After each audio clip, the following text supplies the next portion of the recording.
If you're drawing characters, you need to know anatomy and perspective. If you're painting environments, you need to know value, color, and how to design. There are a lot of basic skills that you need to learn if you want to become a professional artist. But there's one in particular that's overlooked, and it should kick in before you start your creative process. When I first started out as an artist, every drawing was a clear indicator that I had a lot to learn. That's the nice version of me saying everything I drew sucked. But when you're a beginner, that's not what you see. You're learning rapidly and your eyes are just beginning to adjust and observe what you're seeing at the beginning of your artist journey. All you see is great work and incredible improvement. It doesn't really matter yet if you're good or not, because drawing is just fun. You're excited about the idea of being an artist and learning how to draw. It's like you were when you were a kid. At a certain point, you start to care about the quality of your work. This usually happens when you discover another artist that you love and you begin to compare your work to theirs. The first digital artist that I found ever was Charlie Bowater, and her work absolutely blew me away. There was so much detail, the painting was clean, and her compositions were so beautiful. After seeing her work and then looking at my own, I saw a huge gap to get to where she was. Every drawing prior to that point was for fun. I was just enjoying the process. And now there were real stakes involved. I wanted to become an artist, and an amazing one at that. The only problem is now it looked impossible. This is a trap that a lot of artists fall into. You see work that feels out of your reach, and you think to yourself that that's impossible for you. And little do you know that by adopting that mindset, believing that it's impossible, you're fulfilling your own prophecy.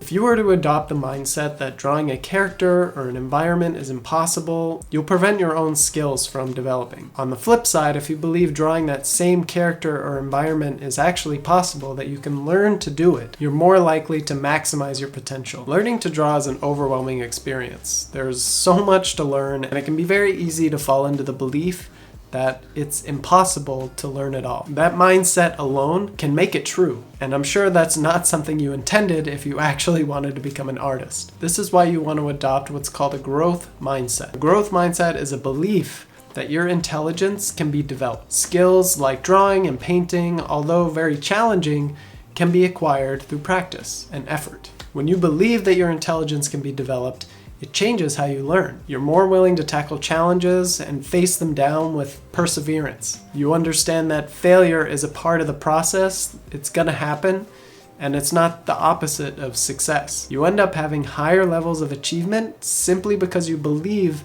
that you can improve. The opposite of a growth mindset is what's called a fixed mindset, and it's pretty much what you would expect. You don't believe that your intelligence can be developed. You believe that you have whatever you had at the start of your life. You'll avoid challenges because you think you can't get past them. You'll see failure as a disappointment and give up before you ever put in any real effort. Even the success of others will be a threat to you rather than an inspiration or a lesson. The research behind a growth versus a fixed mindset shows that your view of yourself can determine your future potential. So you have to ask yourself, do you want to waste your time, or do you want to start believing in your ability to improve and start getting better at drawing? Now, before you start thinking that this isn't me, I don't do this, you might want to observe your nature a little bit more carefully. One of the easiest traps to fall into is pinning yourself as a kind of person. If you say things like, I'm not good at perspective, I can't draw hands, I can't come up with any ideas, I can't get used to drawing on my Wacom tablet, or probably the worst one, I'm not an artist. That last one in particular always rubs me the wrong way. Every beginner artist out there likes to use the term aspiring artist in their profile. Like they imagine they have to cross some imaginary boundary of skill before they can call themselves an artist. You are an artist from the moment that you decided to become one. Telling yourself that you're aspiring to be one just puts yourself in the mindset that you're somehow less than, that you're worth less. That doesn't lead to positive growth. But really, saying any of those is detrimental to a growth mindset. You're turning what you believe about yourself into reality. These things don't have to be true. You can get better at perspective. You can get used to drawing on your Wacom tablet. You just have to put in practice and believe that you actually can do it. If you keep telling yourself that you're bad at it or you can't do it, there's little chance of you ever being able to improve.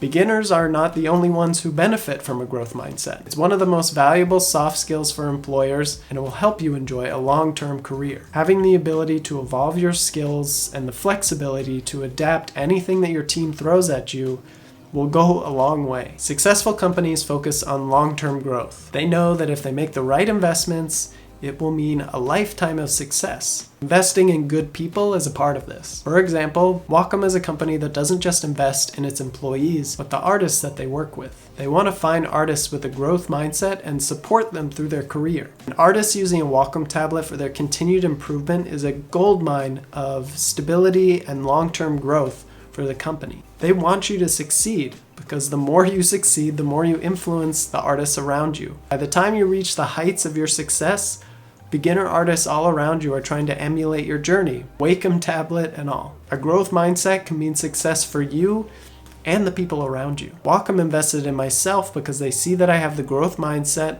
and future potential, and one day that could be you. Whether you decide to work for Disney or build a company of your own, a growth mindset is a requirement for long-term growth. Having a growth versus a fixed mindset will determine your future potential, but it won't determine whether or not you're successful. You need more than belief to lead you down the path of a professional artist. Thankfully, you can work on both at the same time. Develop a growth mindset and create a habit for your drawing through tiny actions that prove you can accomplish what you set your mind to. Consider this scenario. You draw for 5 minutes a day and show up to give yourself small wins. Your confidence grows. After 2 weeks, you increase your time to 10 minutes. You hit failure sometimes, but you push through it because you know that is a part of the process. You continue to show up for yourself and your confidence rises again. You see improvement in your work and you know you can keep improving from there. When you don't have the confidence to believe you can become an artist, start small and give yourself some easy wins. You'll be surprised by how quickly you're confident in your ability to improve. Even with a growth mindset, you're going to have days where drawing feels impossible. You tried to draw a really detailed necklace and you failed at it at first. Or you're trying to design a character and no matter what you do, you just can't seem to get it to look good. Those failures will make you take a hit to your confidence and it will make you believe that you can't do it. But because you have that growth mindset, you know deep down that is something that you can overcome. If you believe deep down that you can't improve, that's when you know you have a problem. Your growth depends on your mindset, and your mindset is driven by the actions that you take. Believe in yourself and prove what you know in your gut with small wins. You can become a professional artist. You just have to believe to get started. Thank you for watching, and thank you again to Wacom for sponsoring this video. Have a happy and healthy creative process.